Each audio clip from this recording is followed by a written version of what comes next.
กับเรียนท่านผู้ชมที่น่ารักทุกท่านนะครับก็กลับมาพบกับผมอีกเช่นเคยกับรายการ1 วัน 1 เคล็ดลับกับมิสเตอร์พีเคนะครับซึ่งแต่ละวันนั้นนะครับผมก็จะมีเคล็ดลับดีๆมาฝากทุกท่านไม่ว่าจะเป็นในเรื่องของเคล็ดลับ ICT หรือแม้กระทั่งในเรื่องของการใช้ชีวิตประจำวันนะครับส่วนวันนี้นะครับผมก็จะมีเคล็ดลับมาฝากทุกท่านเหมือนเช่นเคยจะเป็นอะไรนั้นไปดูกันเลย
ครับเอาไว้หมักเก้าครับเนี่ยเพราะว่าสายมันมากอยู่แล้วแม่นครับเวลาเราจะเข้ากันยังพอช่วงนี้ถ้าเกิดเป็นประยูอะไรอย่างเงี้ยก็ให้ปิดให้ทอดเลยครับเพราะว่าช่วงนี้นะฟ้าผ่ามันมาบ่อย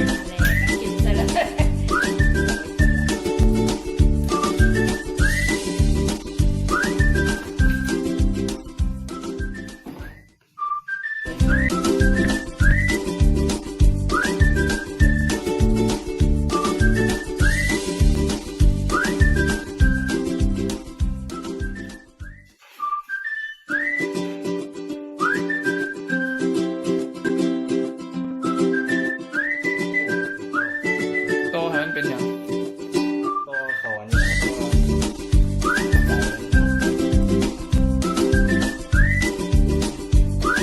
โอ้ใส่แก้วแล้วใส่แก้วมาต่อกัน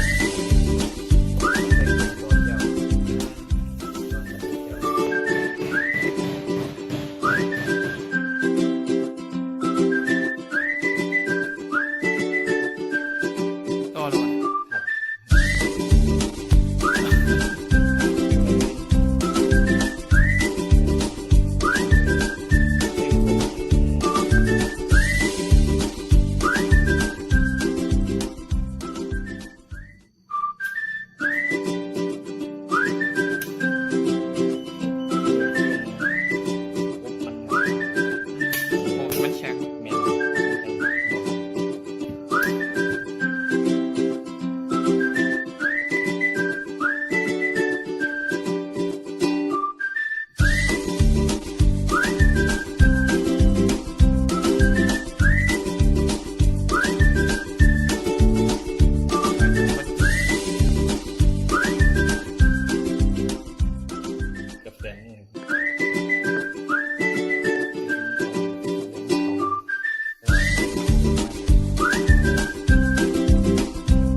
กล้องเลยเขาไว้ให้จับกล้อง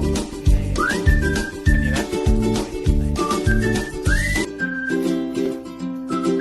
มันซ่อนไว้ซื้อหรอวะ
เอาละครับคลิปวิดีโอก็ได้จบลงไปเรียบร้อยแล้วนะครับสำหรับเพื่อนๆคนไหนนะครับที่ได้ดูวิดีโอนี้แล้วนะครับถ้าชอบก็ขอให้กดไลค์นะครับถ้าใช่ก็ขอให้กดแชร์นะครับหรือชอบมากๆเลยนะครับก็ขอให้กด Subscribe เลยนะครับเพราะว่าจะได้ติดตามช่องของผมนะครับและก็จะได้ไม่พลาดในคลิปวิดีโอต่อไปของผมนะครับสำหรับวันนี้นะครับผมพิทยากิรันทมกับช่อง PK House Studio นะครับก็ขอลาท่านผู้ชมไปก่อนสำหรับวันนี้สวัสดีครับ